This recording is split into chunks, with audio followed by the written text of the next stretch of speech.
Dans le 3e numéro de la lettre du pape François, il est question de l'obéissance de Joseph, une obéissance qui va porter du fruit. Joseph est père dans l'obéissance. Cette expression est très intéressante car elle associe deux termes très différents a priori.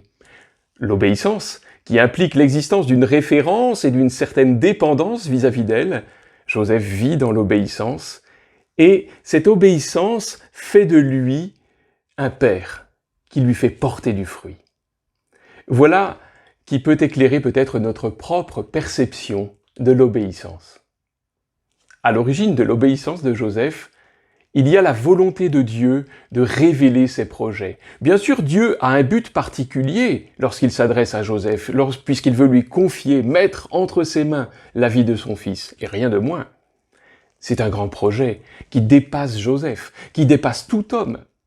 Mais ce projet, Dieu ne l'impose pas à Joseph, il respecte sa liberté. C'est pour cela que la révélation est faite en clair-obscur. Le songe est une manière de s'adresser à l'intelligence de Joseph, sans lui enlever la faculté de décider ce qu'il fera.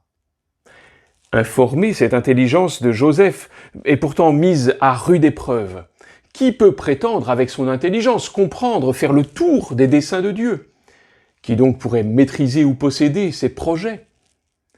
Cette mise à l'épreuve de l'intelligence de Joseph ne concerne d'ailleurs pas seulement le projet de Dieu lui-même, il devra affronter des problèmes pratiques, des situations concrètes qui demandent une grande disponibilité pour répondre aux exigences de sa mission. L'obéissance l'oblige tantôt à agir sans délai, tantôt à se tenir dans l'attente avec patience.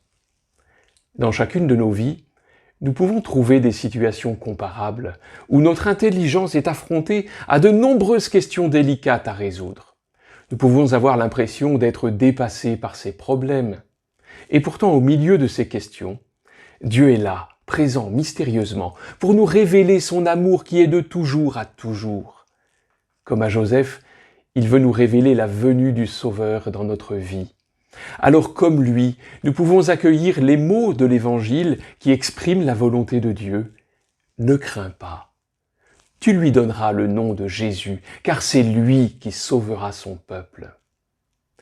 Décider de se tenir dans l'obéissance, ce n'est pas renoncer à l'exercice de nos facultés, de notre intelligence, de notre volonté, c'est les mettre au service, les ordonner au dessein de Dieu.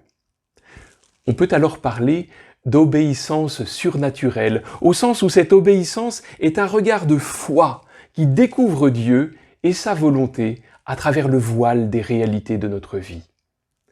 L'obéissance est un moyen. Elle est un moyen de parvenir à l'union avec Dieu. À vrai dire, elle n'est pas le seul moyen. La communion eucharistique, par exemple, est sans aucun doute le plus grand de ces moyens. La prière contemplative en est un autre très grand. Pourtant, si l'obéissance ne vient qu'après ces deux premiers moyens, elle est l'un des moyens les plus importants et les plus efficaces pour nous conduire sur le chemin de la sainteté en raison de sa fréquence. Le bienheureux Marie-Eugène de l'Enfant Jésus, dans son grand ouvrage de synthèse de la vie spirituelle, Je veux voir Dieu, souligne en effet que la communion eucharistique n'est possible qu'une fois par jour. La prière de contemplation, elle est réservée à certaines âmes et à certaines heures, tandis que l'obéissance est un bien de tous les instants.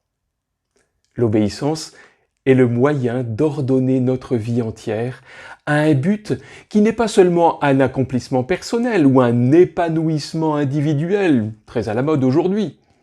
L'obéissance nous fait porter du fruit. Mais il est vrai que cela passe aussi par des renoncements. Renoncement à tout comprendre ou à tout maîtriser, renoncement à dominer les autres, renoncement à nous autosatisfaire, à nous autodéterminer. Pour terminer, je vous laisse cette question qui pourra nourrir un temps de partage en petits groupes. Mon attitude devant l'obéissance peut-elle être un témoignage pour les autres, ceux dont j'ai la charge ou ceux qui me voient vivre? En quoi mon attitude d'obéissance peut les aider, les servir?